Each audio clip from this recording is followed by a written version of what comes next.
Hello, my dear listener. It's time to rest now. Find a place where you can be still and comfortable. Let your body sink into the surface beneath you, and let the day slowly drift away. Take a slow breath in, and as you breathe out, imagine a small glowing ember, soft, orange, calm, flickering gently in the dark. The air around you grows warm, cozy, protective. Your shoulders loosen, your hands relax. Your jaw unclenches, every muscle softens, like cooling metal after a long day's work.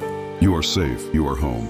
And tonight, we will visit a quiet corner of the medieval world, where a humble blacksmith hums to the fire that keeps him company. So close your eyes and listen as our story tonight begins. Transition into storytelling voice. Our story begins long after sunset, in a small village nestled between rolling green hills and slow, sleepy rivers. The air smells faintly of rain and wood smoke. The stars shimmer like pinpricks through the dark velvet sky. At the edge of the village stands a forge, a squat stone building with a slanted roof and a crooked chimney. A warm glow spills from its open doorway, painting ripples of amber light on the cobblestones outside. Inside, the blacksmith still works, though the day is long over. His name is Thorin, a broad, gentle man with hands strong enough to shape iron, and a heart kind enough to sing to it afterward. Most villagers know him for his tools, his hinges, his plowshares, his nails. But those who pass by the forge at night know him for something else. They hear his humming, soft, deep, steady, a lullaby for fire. Scene setting, the night forge. The forge breathes softly now, the great fire within no longer roaring, but whispering, glowing with quiet life. The coals shimmer like sleepy eyes, their light moving gently across Thorin's face as he wipes sweat from his brow. Outside, a wind stirs through the trees, rustling leaves like a sigh. The night itself seems to lean closer, listening. On a nearby anvil lies his last work of the day, a small horseshoe, perfectly shaped, still holding the day's warmth. Thorin sets down his hammer carefully as though not to wake it. Then he hums. The sound is low and kind, a tune older than he is, one his grandmother once sang when the fire in their hearth was weak. In those days, she told him, fire has feelings, Thorin. It can sulk or it can smile. It listens when you sing. And so he sings still, not to fill the silence, but to honor it. Wincery immersion was the soundscape of the forge. The forge crackles softly. Tiny sparks drift upward like orange fireflies. Each one glows for a heartbeat, and then fades into the air. The air hums with warmth, the scent of soot and iron and old oak blending together. It's not harsh, not sharp, but comforting, like the smell of work well done. A bucket of water sits nearby, its surface trembling with each faint tap of metal settling. Outside, a cricket begins its lonely song, then another joins, then another. Soon, the blacksmith's lullaby and the forest's music blend into one. A rhythm of calm and care, the sound of a world exhaling after a long, long day. Thorin leans back against the wall, his apron dusted with ash and his hair damp with sweat. He closes his eyes. His breath slows to match the rhythm of the embers. He does not speak, but in his stillness he listens, to the whisper of cooling iron, to the sigh of smoke curling toward the rafters, to the faint memory of the sun still echoing in the heat, the historical whisper, the spirit of fire. In the Middle Ages, many believed that every element, fire, water, air, and earth, had its own spirit. Not gods, not people, but moods, intentions, personalities. Fire was the most temperamental of all, quick to anger, quick to forgive. It needed respect and patience and gentle words. Blacksmiths were said to be part magician, part priest, keepers of a sacred pact with the flame. Thorin never thought much about being a magician, but he did believe in gratitude. So every night as the last iron cooled, he whispered a small thank you to the forge. And somehow the forge always seemed to breathe back. Moment of stillness, hypnotic imagery. The air grows softer now. The coals settle, their glow deepening into a slow golden pulse. Outside, a breeze slips through the open door. It carries with it the scent of lavender from the fields beyond and the cool touch of midnight. The light dances across Thorin's workshop, over the wooden table cluttered with tools, over the half-finished sword waiting for dawn, over the soot-dark walls that hold years of heat and memory. Somewhere an owl calls, a soft questioning sound. Thorin answers not with words, but with a smile, and another hum, low and content. The air seems to sigh with him. The embers flutter faintly as if in reply. Meditative flow, guiding the listener to sleep. As you listen, imagine the warmth of that forge. The soft, steady pulse of heat that lingers in the stones. The golden light tracing slow patterns on the walls. You can almost feel it.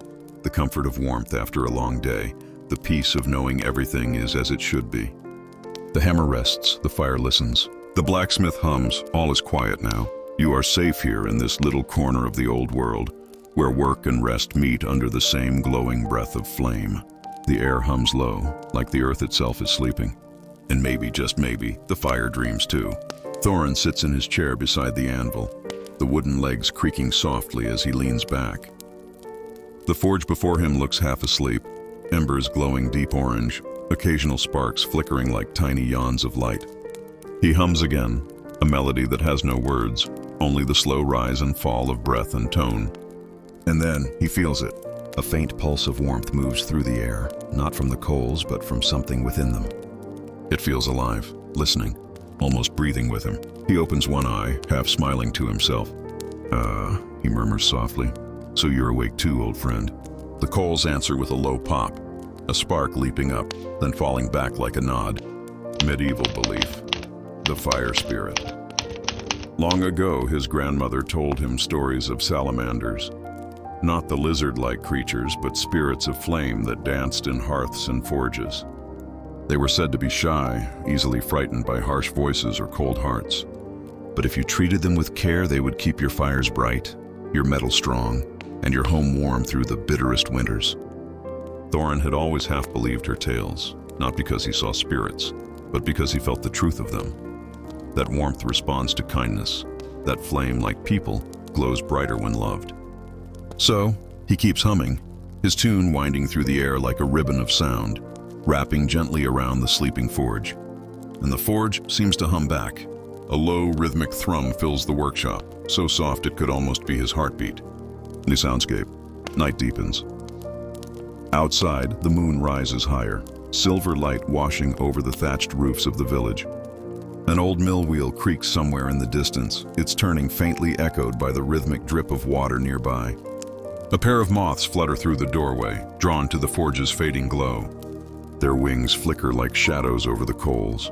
The smell of warm iron mingles with that of damp earth. Every sound in this moment feels close, gentle, and alive. Thorin reaches into the coals with his tongs, lifting a single piece of half-cooled iron. It's small, a nail meant for a child's wooden toy. He turns it slowly in the light. A soft orange shimmer lingers at its center, refusing to die. He smiles. The fire is content tonight. Emotional warmth, the memory of his wife. As the glow bathes his workshop, Thorin's thoughts drift to old memories. Once, years ago, his wife used to sit on that same stool near the door, mending cloth while he worked. She would hum too, a tune lighter than his, carried like birdsong through the smoke and heat. When she passed, he found it hard to light the forge for many days. The fire, too, had seemed colder then, as though it mourned with him. But one night, when he could bear the silence no longer, he picked up his hammer again. And as the sparks flew, he thought he heard her voice in the rhythm, soft, reassuring, woven into the sound of iron and flame. He never told anyone that, but since that night he always hums before closing his forge. It feels like company, hypnotic imagery, the forge as a heart. The forge glows now like a living heart, slow, steady, and full of quiet strength. You can almost see its pulse, soft waves of heat drifting upward, fading into the cool night air. Each glow of ember is a heartbeat, each flicker a breath. The rhythm of warmth and stillness continues, drawing the night into a gentle trance. The shadows on the walls sway lazily. Tools gleam faintly in the firelight, like stars in a small earthly sky. Thorin's humming becomes slower, deeper, barely a sound, more a vibration than a song. The forge answers in kind. Its light dims to a soft golden sigh. The air itself feels drowsy, heavy with peace. Guided sleep imagery, listener immersion. As you listen, imagine yourself sitting there too, beside the blacksmith's forge. Feel the warmth on your face, gentle and steady, never too hot, never too cold. The firelight dances softly on your skin. The air hums like a lullaby. You can smell faint traces of wood and metal, Hear the distant whisper of wind through trees. Every breath you take feels slower, softer. You are part of the night now, calm and grounded, bathed in golden glow. Just as the forge rests, so do you. And in that stillness, you begin to sense it too. That quiet awareness in the fire, watching with warmth, breathing with you, protecting you through the night. Ending of part 2, The Gentle Drift. Thorin finally rises, his knees creaking softly. He gives the forge one last look, one last smile. "Sleep well, old friend," he whispers. He takes a ladle of water and pours it gently over the coals, not to kill them, but to soothe them into rest. A soft hiss fills the air, followed by a sigh of steam. The glow dims slowly, until only a faint red heartbeat remains. Outside, the first pale hint of moonlight slips away behind the trees. Thorin turns toward his small home beside the forge, his footsteps heavy but content. The night closes around the workshop like a blanket, and the air hums one last note, a lullaby of ember and peace.